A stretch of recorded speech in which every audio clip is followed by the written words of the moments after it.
কি ঈর্ষা করি এই কারণে। কারণ তুমি জানো না যে এই বইটা যখন তুমি ১ম পড়বে তখন কতটা ভালো লাগবে তোমার। শর্মিষ্ঠা অ্যান্ড বুকস চ্যানেলে তোমাকে স্বাগত জানাই। কদিন আগে তোমাদেরকে আমি জিজ্ঞেস করেছিলাম যে সম্প্রতি আমার পড়া ২ টো বইয়ের মধ্যে কোন বইটার রিভিউ তোমরা সবার আগে চাও? সর্বমত নেওয়ার পরে যে বইটা ভোটে জেতে সেটা হলো এই বইটা। সরলা দেবীর লেখা 'জলবনের কাব্য'। তাই সবার আগে এই বইটারই রিভিউ আসতে চলেছে চ্যানেলে। যেহেতু তোমাদের উইশ আমার কাছে আজ্ঞার মতো।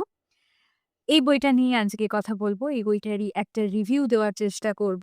এই বইটা আমার মতে সাহিত্যের একটা হিডেন জেম, যেটা নিয়ে অনেকেই জানে না এবং বইটার প্রচ্ছদ যেই দেখেছে সেই বইটা সম্বন্ধে আমার কাছে জানতে চেয়েছে। বইটা সম্বন্ধে তাদের আগ্রহ জন্মেছে। সবাইকে আলাদা করে বুঝিয়ে বলার চেষ্টা করেছি। আমার সমস্ত চিন্তা-ভাবনা সেগুলো এই ভিডিওটার মধ্যে আমি একটু গুছিয়ে বলার চেষ্টা করব। ১ম এ বলি যে এই বইটা কিন্তু একটা নন ফিকশন বই। এটা কোনো উপন্যাস নয়। এটা একেবারেই একটা আত্মজীবনীমূলক লেখা, আত্মকথার মতো। কিন্তু একটা জীবনের পার্টিকুলার সময়কে মানে একটা নির্দিষ্ট সময়ের মধ্যে ঘটে যাওয়া ঘটনা সেগুলোকেই বর্ণনা করা হয়েছে।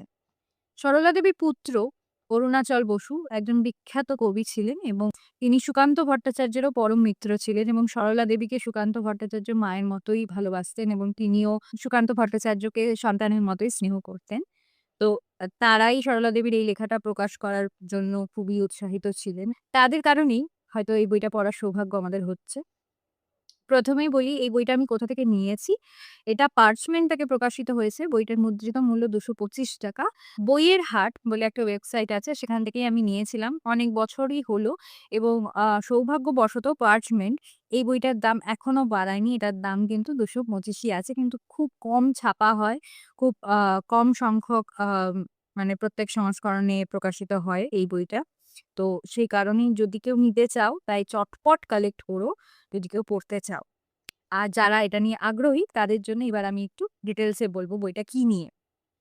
১ম এই বলব যে সরলা দেবী 'আরণ্যক' পড়েছিলেন। বিভূতিভূষণ বন্দ্যোপাধ্যায়ের লেখা 'আরণ্যক' যেটা তাকে খুব গভীরভাবে নাড়া দেয় এবং যেটা তাকে খুবই প্রভাবিত করে। যদি কোনো লেখকের লেখা অন্য কোনো লেখককে মুগ্ধ করে, তার লেখার মধ্যে দিয়ে সেই লেখকের প্রভাব কিন্তু ফুটে ওঠে এবং সেটা কিছুটা আ সজ্ঞানে ঘটে, কিছুটা অবচেতনে ঘটে এবং এই লেখাটাতেও বিভূতিভূষণ বন্দ্যোপাধ্যায়ের যে স্টাইলটা সেটা ধরা পড়েছে। যদিও সরলা বসু বিভূতিভূষণ বন্দ্যোপাধ্যায়ের লেখনীকে কপি করেননি। কিন্তু বোঝা যায় যে তিনি বিভূতিভূষণ বন্দ্যোপাধ্যায়ের যে প্রকৃতি প্রেম বা মানুষের সাথে প্রকৃতির যে একাত্ম হয়ে যাওয়ার যে ঘটনাটা, যে সম্পর্কটা মানুষের সাথে প্রকৃতির, সেই দর্শনটা কতটা তাকে প্রভাবিত করেছিল এবং সেই দর্শনটা কিন্তু তার এই লেখাটার মধ্যে তোমরা পাবে। জলবনের কাব্য লেখা হচ্ছে যখন সরলা দেবীর বয়স ১১ বছর। তার বিয়ে হয় ৯ বছর বয়সে ফরেস্ট অফিসারের সঙ্গে এবং সরলা বসু ৯ বছর বয়সে বিয়ের পরে ১১ বছর বয়সে সুন্দরবনে পাড়ি দেন তার স্বামীর সাথে, যেটা তার স্বামী কর্মস্থান এবং নিজের এই ছোট্ট গ্রাম্য জীবন, পুতুল খেলার সংসার সেটাকে দূরে ফেলে তিনি চলে যান সুন্দরবনের গহীন অরণ্যে। এবং এখনকার যে সুন্দরবন সেটার কিছুটা অংশ যেরকম ট্যুরিজমের কারণে হোক বা এখনকার পপুলারিটির কারণে হোক, যেভাবে দেখি বা যেভাবে জানি, সরলা দেবীর যে সুন্দরবন সেটা কিন্তু অনেকটাই আলাদা। কারণ সেটা ১৯২৯ সালের সুন্দরবন, যদি আমি ভুল না হই। তো এই যে সময়টায় সুন্দরবন কিন্তু পুরোপুরি একটা বিচ্ছিন্ন দ্বীপের মতোই জায়গা। আর যেখানে গিয়ে একটা গ্রাম্য সরলা বালিকা কিন্তু একেবারেই নিঃসঙ্গ হয়ে পড়ে। আমরা এখন যেমন বিশ্ব সম্পর্কে এত কিছু জানতে পারি ডিজিটালাইজেশন এর জন্য, গ্লোবালাইজেশন এর জন্য, সেই সময়তে সরলা দেবীর জ্ঞানের গণ্ডিটা কতটা ছিল, তার অভিজ্ঞতা কয়টুকু ছিল, সেই বয়স থেকে তিনি কিন্তু একেবারে গিয়ে পড়লেন একটা অজানা জায়গায়। এবং সেই যে জায়গার স্মৃতিটা, সেই স্মৃতিটাকেই তিনি তুলে ধরার চেষ্টা করেছেন এই বইটাতে। এই বইটার চ্যাপ্টার গুলো কিভাবে ভাগ করা? প্রতিটা পর্বে আমরা সরলা দেবীর স্বামী যে অফিসে পোস্টিং ছিল তার, মানে সেই অফিসে থাকাকালীন সেই অঞ্চলটা, সেই অঞ্চলের মানুষজন, সেই অঞ্চলে ঘটে যাওয়া ঘটনা, যেগুলো এই মেয়েটির মনে দাগ কেটেছিল সেই বয়সে, সেটাকেই তিনি বড় হয়ে সেই বালিকার চোখ দিয়ে তুলে ধরেছেন এই বইটাতে। এই বইটার সবচেয়ে সুন্দর জিনিস হলো এটার সাবলীল ভাষা এবং এটার মধ্যে অদ্ভুত একটা সততা রয়েছে। যা কিছু তিনি বোঝেন না বা জানেন না, সেইটা জানার বা বোঝার ভণিতা এটার মধ্যে। আর সবচেয়ে সুন্দর বিষয় হলো এই বইটা যতটা তার আত্মকথা, তার থেকেও বেশি সেই সময়ে সুন্দরবনের একটা দলিল। কারণ তিনি এই বইটার মধ্যে রয়েছেন। তার চোখ দিয়ে আমরা সুন্দরবনকে দেখি। কিন্তু কোথাও গিয়ে তিনি নিজেকে নিয়ে কথা খুব কম বলেছেন। নিজেকে উজ্জ্ব রেখেছেন।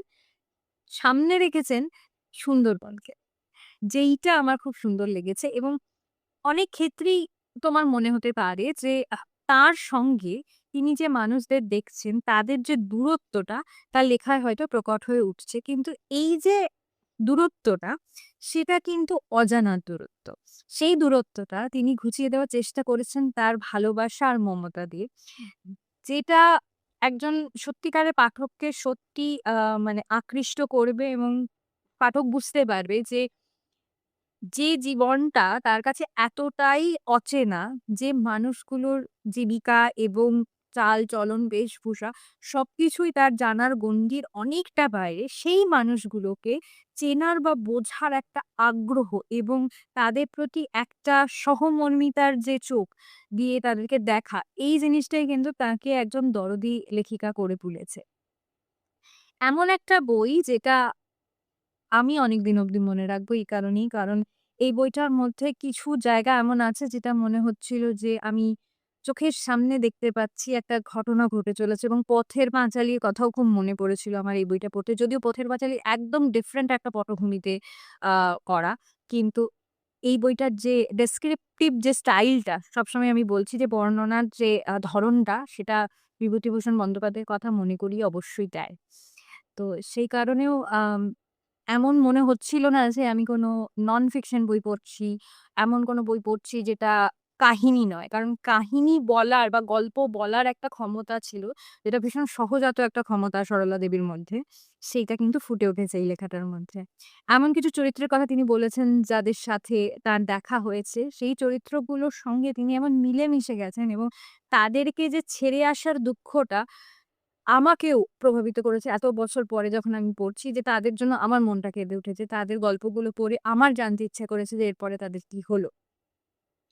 তো এই অন্য মানুষের প্রতি যাকে আমি কোনোদিন দেখিনি, কোনোদিন চিনি না, তাদের প্রতিও আমার অনুভূতি জাগিয়ে তুলেছেন লেখিকা তার কলমের জোরে।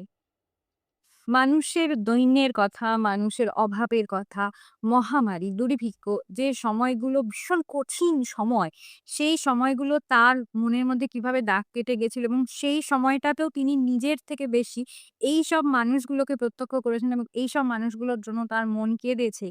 এই যে অনুভূতিটা, এটাই কিন্তু ওই দূরত্বটাকে ঘুচিয়ে দিয়েছে। তার সাথে সেই মানুষগুলোর শ্রেণীগত যে বিভাজন সেটাকে ঘুচিয়ে দিয়েছে এবং তিনি তার মানবিকতা দিয়ে তিনি যতটা সম্ভব আ চেষ্টা করেছেন তাদের পাশে থাকার এবং এই যে তিনি তার লেখা দিয়ে সেই মানুষগুলোকে আমাদের কাছে পৌঁছে দিলেন, এটাও একটা বড় ট্রিবিউট।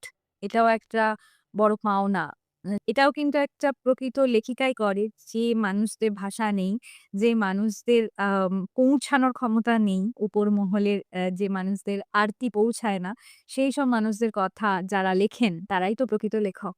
এই বইটার যে জিনিসটা আমাকে সবচেয়ে বেশি ফ্যাসিনেট করে সেটা হলো এই বইটা যখন লেখা হচ্ছে সেই সময় খুব কম আ মহিলার পার্সপেক্টিভ দিয়ে দেখা জগৎ আমরা সাহিত্যে পাচ্ছি। এবং সেটাও নন ফিকশন হিসেবে আত্মজীবনীমূলক লেখাতে তো একেবারেই পাওয়া যায় না। তো সাহিত্যের মধ্যে কিন্তু পুরুষ লেখকদের আধিপত্য অনেকটাই বেশি ছিল। এই জায়গায় দাঁড়িয়ে তার মতো একটা মেয়ের চোখ দিয়ে এবং যেখানে তিনি একজন পরিণত পরিপক্ক নারী হিসেবে লিখছেন না, একেবারেই বালিকা বয়স থেকে লিখছেন। তার যে অবজারভেশন গুলো, তার যে পর্যবেক্ষণগুলো সেটা কিন্তু একটা পুরুষ লেখকের থেকে অনেকটাই আলাদা। আমি মানে উদাহরণ হিসেবে বলতে চাই যে পোস্টপার্টাম যে ডিপ্রেশন একটা মেয়ের আম সন্তান হওয়ার পর যে একটা অবসাদ অনেকেই হরমোনাল কারণে ফেস করেন এবং যেটা নিয়ে খুব কম কথা হয় এখনই। মানে তখন তো কেউ ভাবতেই পারত না। সেখানে যার সন্তান হারিয়ে গেল।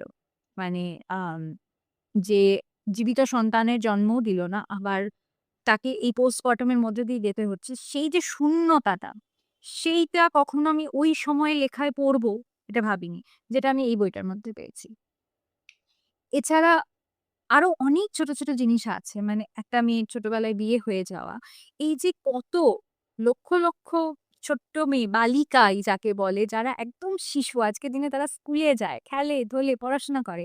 সেই বয়সের একটা মেয়ের কাঁধে সংসার নামক এই প্রকাণ্ড একটা দায়িত্ব চাপিয়ে দেওয়া হচ্ছে এবং এমনভাবেই সমাজ সেটা চাপিয়ে দিচ্ছে যেন এটা খুবই নরমাল একটা জিনিস এবং সেই যে জার্নিটা তার সাথে কেউ নেই। সে যে ট্রানজিশন টার মধ্যে দিয়ে যাচ্ছে তাকে এক রাতের মধ্যে হঠাৎ করে বড় হয়ে পড়তে হচ্ছে। তো সেই যে জার্নিটায় সে কাউকে পাচ্ছে না। তো এই যে একাকিত্বটা, এই প্রবল একাকিত্বটা এইটা কে ধরবে? যদি একজন নারী সেটা নিয়ে না লেখে এবং যে নিজে সেটার ভেতর দিয়ে সেই অভিজ্ঞতাটাকে না বেঁচে সেই অভিজ্ঞতাটাকে সারভাইভ না করে।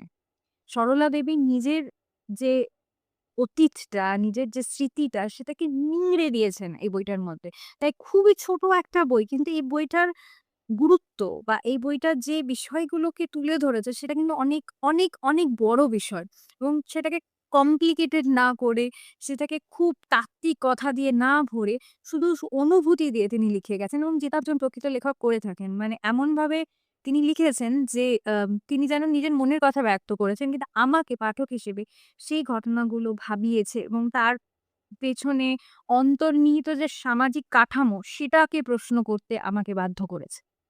তো এমন একটা বই যদি তুমি না পড়ে থাকো, বাংলা সাহিত্যের একটা হিডেন জেম সত্যি আমি বলব আবারও, সেটা থেকে তুমি এখনো বঞ্চিত আছো। আর আমি তোমাকে ঈর্ষা করি এই কারণে, কারণ তুমি জানো না যে এই বইটা যখন তুমি ১ম পড়বে তখন কতটা ভালো লাগবে তোমার। তাই আমি সত্যি, সত্যি এনভি করি তোমাকে। কারণ তুমি এই বইটা আবিষ্কার করতে চলেছ ১ম বারের জন্য। আমি এটা আবার রিডিড করতে চাই কোনো একটা সময়ে। কারণ আমি জানি অনেক লেয়ার্স আছে যেগুলো ১ম পড়ার মুগ্ধতায় পাঠকরা মিস করে যায়। তো আবার যখন এটা আমি পড়তে পারবো, তখন আমার খুব ভালো লাগবে। কারণ আমি অ্যাকচুয়ালি এটা নিয়ে একটা রিটেন রিভিউ লিখেছি যেটা এই যে মানে ভাষায় আমি কথা বললাম সেরকম না। একটুখানি একাডেমিক হয়ে গেছে আরকি। যেহেতু এটা রিটেন ফরম্যাট তো সেটা নিয়ে আমি কথা বলছি না। সেটা আমার এই জার্নালটায় রয়েছে। সেটা কখনো চাইলে আমি পোস্ট করতে পারি লিখে। আ মানে বইটা আমাকে এতটাই ভাবিয়েছিল যে আমি প্রায় ১০ পাতার রিভিউ লিখেছি। তো বুঝতেই পারছো। মানে প্রায় ১ মাসের বেশি সময় আগে আমি বইটা পড়েছি। কিন্তু এখনো যখন আমি বইটা নিয়ে কথা বলছি আমার কাছে এত কিছু আছে যে আমি জানি না কতটা আর্টিকুলেট করে, কতটা গুছিয়ে তোমাদের কাছে কথাটা আনতে পারছি। কারণ এই বইটার মধ্যে এত, এত, এত উপাদান আছে আর এত ভাবার জায়গা আছে যে একবারে বলে শেষ হয়। তা আমি চাই তুমি এই বইটা পড়ো। কারণ এই বইটার মধ্যে জল, হাওয়া, প্রকৃতি, মানুষ সব মিলেমিশে একাকার হয়ে গেছে। এইটুকুই ছিল আমার জলবনের কাব্যের রিভিউ।